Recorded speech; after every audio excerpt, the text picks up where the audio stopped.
It's great that you are Holmes fans, and I would like to ask you what it is like to see something that is so classic, and clearly this is a send-up of that story. It's sort of taking those characters and just tweaking them beyond belief, and sort of making fun of that convoluted world that is created. And so I wonder if is that a good thing, or would you have preferred to see something that was much truer to the text? And I'm going to start with these guys, if anybody would like to respond, and then open it out to the audience about what you liked or didn't like about this sort of comedic approach. Anybody? So I have to admit that when the play started, I had this very proprietary feeling about the Holmes character. I think we all do as Holmes fans. And so I had this knee-jerk reaction as we first settled in to think, they better damn well do this right. But I had an absolute blast from beginning to end. I thought it was so much fun, in part because we do know these characters so well that they're internalized. We know everything about them, and so that makes them so ripe for satire, because we know everything about them, we know their mannerisms, and then when those are played with, that can be very rewarding. And I think it's clear that this was a really loving send-up. And in fact, this gave me the occasion to reread the story just a few days ago, and I was amazed with a three-person cast how fidelis this was to the story. I want to compliment these remarkable actors and the fantastic direction, the stage setting. I mean, this was one heck of a great production. One of the things that I find fascinating about art in all its forms is the idea of translation from one art form to another. How do you translate, for instance, a painting into a sculpture, into a book, into a movie? So what we've done here, at least from my perspective, is we've done a very small translation that's had outsized results. I think it was stunning. It's really nothing new either, because Sherlock Holmes has been transformed for essentially his whole existence as a fictional character. I mean, he was one of the Holmes stories were among the first to be filmed, and are reinterpreted in all kinds of different contexts with all kinds of different twists and turns, and we're living through this, this resurgence of interest in Holmes now between the BBC series Sherlock and Elementary on CBS. So I think it speaks to how iconic Holmes, but I think especially also Watson, are to us. The cold, calculating intellect, and then the brave, slightly slower, more relatable sidekick, who is kind of following in the great man's footsteps. And I mean, Holmes would not be Holmes without Watson. Nobody would really want to read about him, I don't think. Yeah, I think Holmes without Watson would be a bit of a prig, and that's understating it, right? When I did, like the others, I went back and reread my Hound of the Baskervilles, and I found myself reading it as a mystery writer. What kind of clues is he laying down? What about the character is happening here? What is happening here that we are not being told, but we are intuiting? How often does Holmes have me guessing? All of those kinds of things. And so then, I was thinking about the translations from the genre that we write in, where the job we have to do is to create the picture in your mind, so that we have to give you those kinds of details and personality, so that when you're looking at it, you're seeing our characters, you're feeling our scenes. And of course here, there's so much physicality. I would love to sort of ask about why you think that Holmes has had a resurgence, because it's been sort of amazing. I think there are 5 different shows on television right now that are based in Sherlock Holmes, and I wonder if anybody, either in the audience or on stage, has thoughts about why is it so popular right now in America. Well, there's one very obvious one for those of us who watch lots of TV series like CSI and all of those, is that in a way, Holmes was the early forensic scientist, and everybody is fascinated by forensics. It's also a classic buddy story, and we all love buddy stories. And then there's a legal aspect to this, and that is, it's in the public domain. And that makes it a lot easier for people who want to dramatize it, or even to write pastiches that are published as books. They don't have to worry about an estate to argue with. And that means that they can put their own take on it, like the production that we saw here tonight. And there's also the constant fan base that all of us, most of us I'm sure here, represent. We do love it. And one of the things that I found fascinating is the difference between Elementary, the American version, and Sherlock, the Brit version, because I find them to be quite different. And yet the fundamentals are the same. And I think that there's that there must be some kind of classic primitive bromance thing that we all find weirdly, strangely attractive. Yeah. You know, I think by luck or by design, Doyle just found this brilliant formula. And what's really fascinating about it is he didn't know it.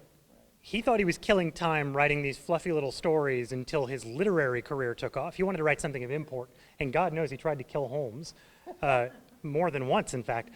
But what I find amazing is he nailed the buddy aspect of it. He realized that you needed to have the everyman, because the genius himself was, as you said, a bit of a prig.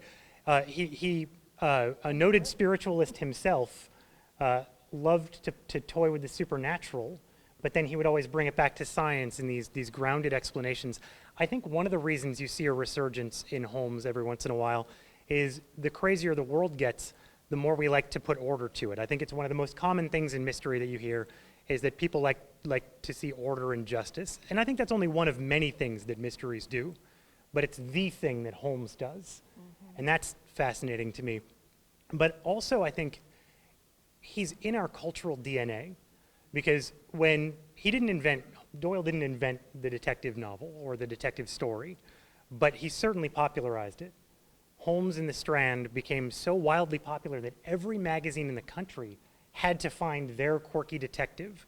And so you ended up with Christie and Sayers, and later you ended up with Hammett and Chandler.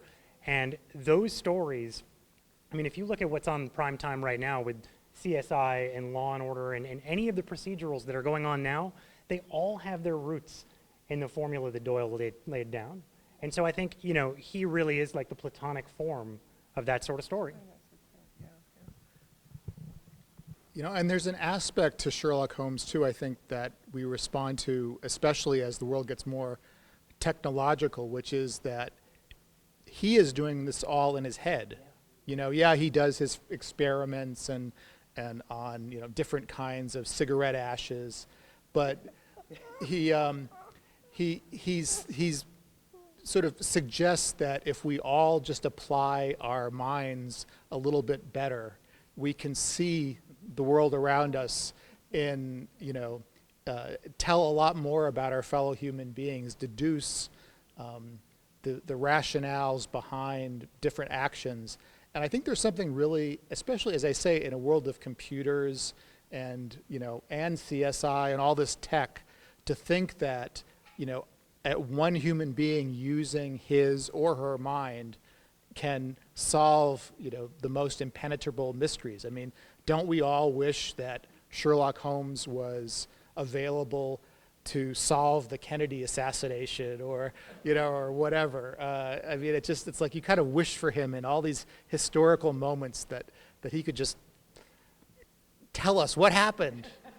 We are very blessed to have a number of Maine crime and mystery writers here, and it was sort of astonishing to me when we started putting this panel together to realize how many of you there are. And what do you think it is about Maine that attracts people like you? I am so glad to be here. And I want to tell you a couple of reasons why. The level of culture in this city and and within Maine itself is astonishing. I had never set foot in this state, and I've traveled all over the world. That's how ignorant I was. The amount of live theater here is greater than it is in Santa Barbara, which is where I'm from, and we're 90 miles north of LA. We get movie stars, stage actors and actresses all the time coming through. There's more live theater here. There's more music. The museums are fantastic, and the people are generally very, very nice. I don't get flipped off nearly as much here as I did in California. So, and now that I'm here, because I'm an outsider, or have been an outsider, I listen, I hear what people say about Maine on the East Coast. My two biological children ended up out here too on the East Coast, one in New York and one in DC. And they were telling me that this is the place people on the East Coast want to come to vacation. They want to come to retire here. There is something about this state that is magical. These two people were very lucky to be born here, but I feel very lucky, and maybe Chris does too, as transplants, that we bring an outsider's great gratitude to be here.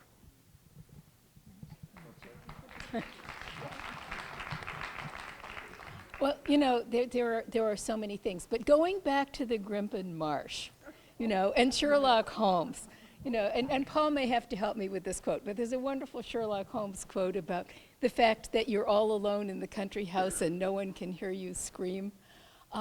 We have privacy, solitude, we have geography, we have wonderful places, to isolate people, to scare people, to place bodies, and all of that. And we also have, sort of a leave your neighbors alone kind of attitude, so that people can come and kind of be up to their nefarious things. And unless you're in a lovely small town like Union, where, gosh, we can tell you everybody's history back to the Mayflower, you can pretty much be left alone. Well, that quote that you were mentioning it comes from the Sherlock Holmes story, The Adventure of the Copper Beeches, and Holmes and Watson are on a train, and they're traveling out to, I don't remember where, in England, and Watson observes all these beautiful country houses,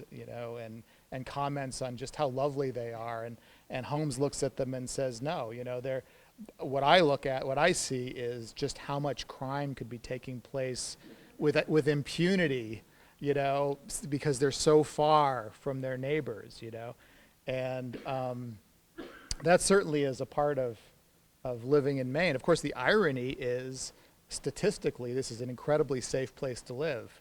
So, the death count in our books is by far higher than it is in reality, thank God. Thank you so very much for joining us today.